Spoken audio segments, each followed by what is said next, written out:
안녕하세요. 지난달 캐나다 이민 현황과 주요 소식들을 정리하여 전해드리는 둥지TV 먼슬리 뉴스입니다. 첫 번째는 4월 이민 선발 현황입니다.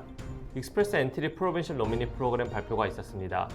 4월 13일 782점을 합격선으로 787명, 27일에는 829점으로 772명이 선발되었습니다. 이어 BC PMP 선발을 보겠습니다. 타겟 주로를 살펴보면 BC테크로 4월 12일과 4월 26일에 두 번의 발표가 있었습니다. 합격선 점수는 각각 87점과 85점으로 80점대 후반이었고 대략 120명의 지원자들이 각각 선발되었습니다. ECE와 ECA, 헬스케어, Other Priority Occupation은 4월 5일부터 매주 추첨을 했고 점수대는 70점대에서 형성되다 4월 마지막 발표인 26일에 65점으로 최저점을 기록했습니다. 각각의 선발 인원은 EC와 ECA는 적게는 20명에서 많게는 43명에 이르렀고 헬스케어는 처음인 5일 14명 선발 이후로 계속 10명 이내의 선발을 이어가고 있습니다. Other Priority Occupation은 5명 이하로 선발하는데 헬스케어 어시스턴트도 마찬가지로 5명 이하의 인원을 4월 5일 한 번 선발했고 70점을 커트라인으로 발표했습니다. 테크 직군을 포함한 제너럴 드로우는 4월 5일과 19일 양일에 걸쳐 발표했는데 각각 131명과 147명을 추첨했습니다. 점수대는 많게는 110점에서 적게는 77점에서 형성이 되었습니다. 두 번째는 캐나다 워킹 홀리데이 현황입니다.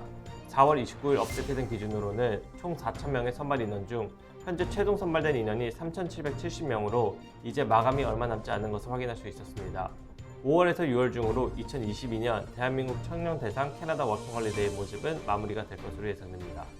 세 번째 소식입니다. 현재 캐나다의 노동력 부족 현상을 해결하기 위해 임시 외국인 노동자에게 발급하는 비자 제한 정책을 완화하기로 했습니다. 기존 LMI 승인서 유효 기간이었던 9개월을 18개월로 연장했습니다.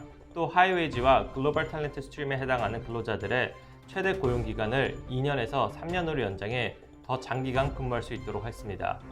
이와 함께 2015년부터 실행되었던 실업률 6% 이상인 지역의 숙박, 식품 서비스, 소매업 분야의 저임금 직종에 LMI 신청을 거부하던 현행 정책을 종료했습니다.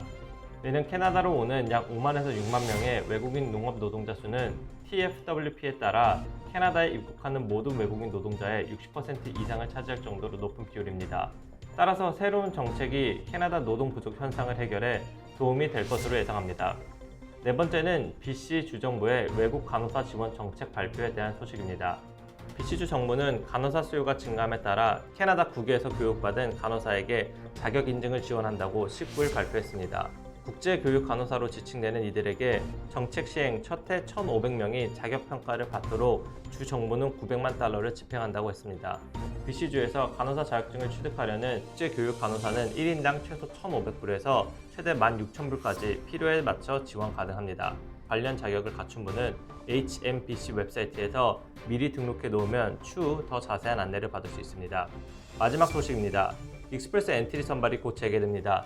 이민국은 7월부터 익스프레스 엔트리 CEC, FSW, FST 선발을 재개할 것으로 밝혔습니다. 또한 현재 산적한 지원 서류들을 빠르게 처리해 기존의 표준 처리 기간이었던 6개월로 다시 되돌리겠다고 했습니다. 이 밖에도 PGWP 만료자들을 구제하기 위한 정책을 내놓았습니다. 2022년 1월부터 12월 사이에 PGWP가 만료되는 사람들은 이번 여름부터 최대 18개월의 추가 오픈워크 퍼밋 신청이 가능하다고 합니다. TR2PR 신청자들을 위한 조치도 뒤따랐습니다. TR2PR 신청했던 사람들은 서류 처리 기간 동안 더 이상 캐나다에 머물 필요가 없습니다. 또한 2024년 말까지 유효한 오픈워크 퍼밋 신청이 가능하며 캐나다 국외 직계가족 또한 오픈워크 퍼밋 신청이 가능하게 되었습니다. 지금까지 둥지TV 먼슬리 뉴스였습니다. 감사합니다.